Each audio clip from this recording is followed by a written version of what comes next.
Welcome to Pindar Poetry. We hope you learned something new. You start by powering the board and your phone, then update firmware and install the vendor app.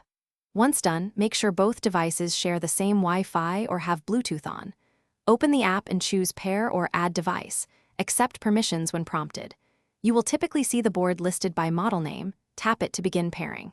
If a PIN or QR appears, enter or scan it immediately. This gets the initial secure link established so you can move to configuration. You now choose how the board will display your mobile.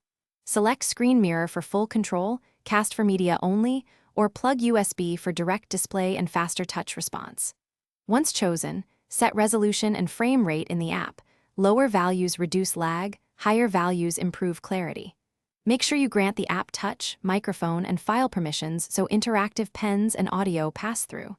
Also calibrate touch if prompted, because accurate touch mapping prevents misalignment during presentations and drawing. You finish by testing touch, audio routing, and annotation tools to confirm everything responds. Save a connection profile for quick reconnection and place a widget or shortcut on your phone for future sessions. If video or touch seems off, restart the app and the board.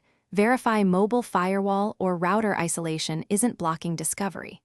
As a quick troubleshooting tip, if wireless pairing repeatedly fails, plug the mobile via USB to confirm functionality. Then address network or permission issues before retrying wireless. Thanks for watching. Consider subscribing if we helped you.